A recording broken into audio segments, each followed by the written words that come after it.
రోజు పలాస నియోజకవర్గంలో పెద్ద ఎత్తున ప్రజల భాగస్వామ్యం, ప్లీజ్ మార్క్ మై వర్డ్, ప్రజల భాగస్వామ్యంతో ప్రభుత్వ మెడికల్ కాలేజీల ప్రైవేటీకరణ నిరసిస్తూ వేలాదిగా రోడ్ల మీదకి రావటం జరిగింది. మరి ప్రభుత్వం ఎప్పట్లానే ప్రజల గొంతు వినిపించకూడదని, ప్రజల తరపున పోరాటాలు చేసే వాళ్ళని నిలువరించాలని విశ్వ ప్రయత్నం చేయటం మన అందరం కూడా చూసాం.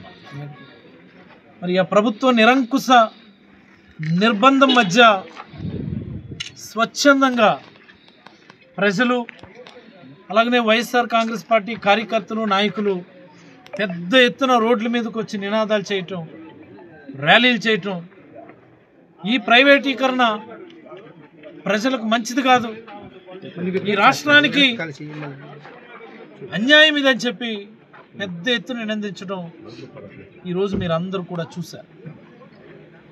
నేను ఒక్క విషయం చెప్పదలుచుకున్నాను. నేను ఈరోజు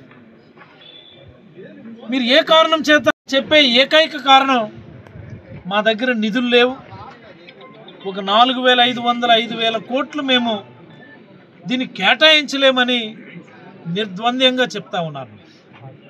నిజంగా ఈ మాట వింటే ఎవరైనా సరే నవ్విపోయే పరిస్థితి. Amaravati, is it A viable project? It's not at all A viable project. That will never be A viable project. Viable project కానటువంటి ఒక ప్రాజెక్ట్కి 1,00,000 కోట్లు మీరు ఖర్చు పెట్టడానికి మీరు ముందుకు వచ్చారు. కొన్ని 1,00,000 కోట్లు ఏమన్నా మనకి నిధులు, మిగిలిన నిధులు ఏమన్నా ఉన్నాయా రాష్ట్రంలో? లేదే. టోటల్ అప్పు చేస్తా ఉన్నాం.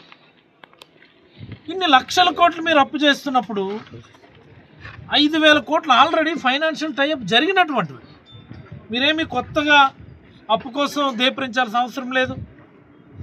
మంగళవారం అని ఎవరిని అడగక్కర్లేదు. ఆల్రెడీ ఫైనాన్షియల్ టైఅప్ క్లోజర్ అయినటువంటి ప్రాజెక్టులు, దాన్ని మీరు ఎందుకు ఆపదలుచుకున్నారు?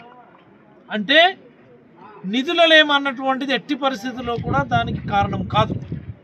నా దృష్టిలో దానికి 2 కారణాలు. ఒకటి, ఈ మెడికల్ కాలేజీలు అన్నటువంటి హ్యూమాంగస్ బిల్డింగ్స్, హ్యూమాంగస్ స్ట్రక్చర్స్, ఆంధ్రప్రదేశ్ రాష్ట్ర చరిత్రలోనే ఆ రకమైనటువంటి స్ట్రక్చర్స్ ఎరెక్ట్ అవ్వడం అన్నటువంటిది మొట్టమొదటిసారి జగన్మోహన్ రెడ్డి గారి హయాంలో జరిగింది.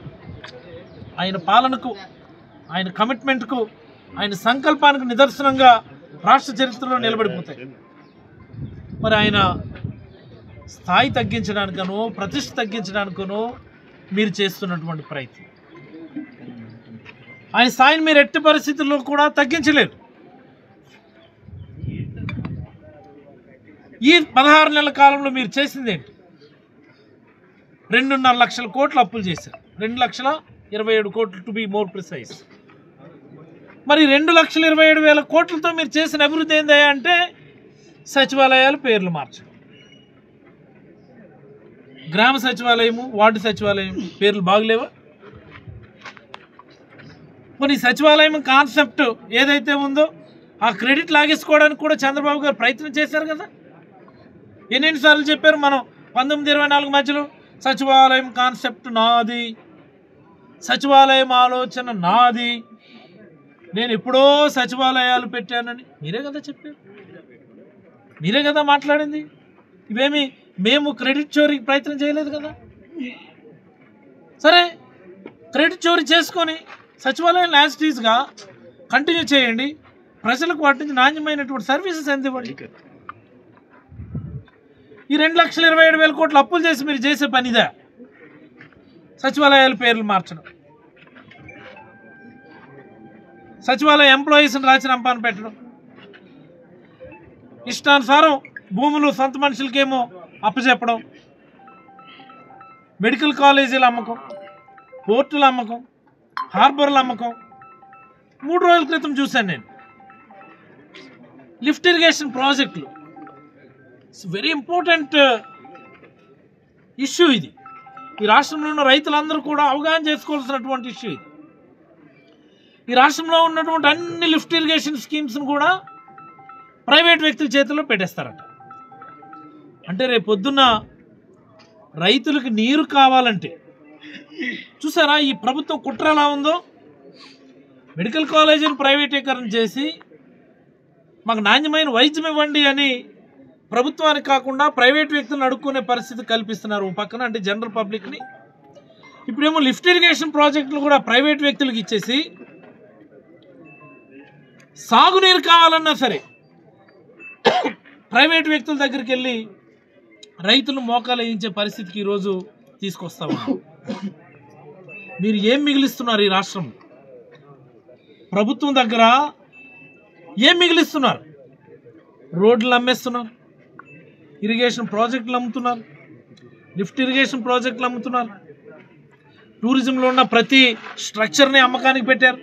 All tourism, hospitality buildings, hotels,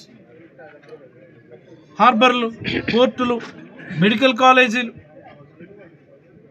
భూముల అమ్మకం, రాష్ట్రాన్ని హోల్సేల్గా అమ్మకానికి పెట్టేశారు. ఈ రాష్ట్రం పూర్తిగా తిరోగమన దిశలో ఉంది. మొన్నే కాగ్ రిపోర్ట్ వచ్చింది. ఈ 2 క్వార్టర్స్ రెవెన్యూ లేదు, జిఎస్టీ వసూలు తగ్గిపోయినాయి, రెవెన్యూ డెఫిసిట్ పెరిగిపోయింది, ఫిజికల్ డెఫిసిట్ పెరిగిపోయింది, అప్పుల భారం పెరిగిపోయింది, బారోయింగ్స్ పెరిగిపోయినాయి. ఈ రాష్ట్ర ఆర్థిక పరిస్థితి మీద ఈ ఆర్థిక మంత్రి కానీ ముఖ్యమంత్రి గారు కానీ కంట్రోల్లో లేదు. ఈ రాష్ట్రంలో ఉన్నటువంటి ఎంప్లాయీస్ ఎక్కడికక్కడ అన్రెస్ట్, ఎలక్ట్రికల్ ఎంప్లాయీస్, ఆశా వర్కర్లు, అంగన్వాడీలు, టీచర్లు, సచివాలయం ఎంప్లాయీస్, టోటల్ ఒక్క మాటలో చెప్పాలి అంటే ఆంధ్రప్రదేశ్ అగమ్య ఆంధ్రప్రదేశ్గా మారిపోయిందని నేనైతే అభిప్రాయపడతాను. ఈ ఆంధ్రప్రదేశ్ అప్పుల ఆంధ్రప్రదేశ్గా మారిపోయిందని నేనైతే అభిప్రాయపడతాను. ఈ ఆంధ్రప్రదేశ్ అవినీతి ప్రదేశ్గా మారిపోయిందని నేనైతే అభిప్రాయపడతాను. పరిపాలన అయితే జరగడంలా. వాళ్ళ మంత్రులు చెప్తున్నారు ఎమ్మెల్యేల దోపిడీ పెరిగిపోయింది, ఎమ్మెల్యేల ప్రమేయం పెరిగిపోయింది, ఎమ్మెల్యేలు చెప్తేనే పని చేస్తున్నారు, లేకపోతే పరిపాలన జరగడం లేదని. ఇదే మేము చెప్పిన మాటలు కాదు కదా. దీనికోసమా మీకు అధికారం ఇచ్చింది? దీనికోసమే మీరు ఈవీఎం చోరీలు చేసింది? క్రెడిట్ చోరీ కోసం ఈవీఎంలు చోరీ చేసినారు. దానివల్ల ఇన్ని అనర్థాలు తప్ప మరొకటి కాదు. ప్రజల్లో స్పష్టమైనటువంటి మార్పు వచ్చింది, కనిపిస్తుంది. మరింత మార్పు రాబోతూ ఉంది. ఇది జగన్మోహన్ రెడ్డి గారి మీద, జగన్మోహన్ రెడ్డి గారి పాలసీల మీద, జగన్మోహన్ రెడ్డి గారి విధానాల మీద ప్రజల్లో పెరుగుతున్నటువంటి మరింత నమ్మకానికి ఇది నిదర్శనం అని చెప్పి తెలియజేస్తూ, మెడికల్ కాలేజీల ప్రైవేటీకరణ నిజంగా పేద ప్రజలకి చాలా అన్యాయం. ఇప్పటికి కూడా వేలాది మంది రాష్ట్ర విద్యార్థులు ఫారెన్ మెడికల్ గ్రాడ్యుయేట్స్ కింద ఇతర దేశాలకు వెళ్తున్నారు. Philippines, China, Russia, Ukraine, Georgia, చెప్పుకుంటూ పోతే అనేకమైనటువంటి దేశాలకు వెళ్ళి చదువుకునేటటువంటి పరిస్థితి వస్తూ ఉంది. ఎందుకండి ఎందుకు అమ్మకం చేయడం? 5,000 కోట్లు పెడితే 5 ఏళ్ళలో 17 మెడికల్ కాలేజీలు, మొత్తంగా 10 మెడికల్ కాలేజీలు ఎందుకు అమ్మకం పెట్టడం? ఉన్నదాన్ని పాడు చేసుకోవడానికి. మీరు ఎలాగా మీ జీవితంలో ఎప్పుడూ ఒక్క గవర్నమెంట్ మెడికల్ కాలేజ్ ఇవ్వలేదు. ఉన్నదాన్ని మీరు ఫినిష్ చేయండి, ఆ క్రెడిట్ని చోరీ చేయండి. ఎవడొద్దానండి? ఆ క్రెడిట్ని చోరీ చేయండి. నేనే కట్టాను ఈ 10 మెడికల్ కాలేజీలు, నో ప్రాబ్లం. మా డబ్బు మేము కొట్టుకుంటాం, మేమే ఇచ్చామని, మేమే పూర్తి చేస్తే మీరు కొట్టుకుని ఎవడొద్దానండి? ప్రజలకు మంచి చేయండి.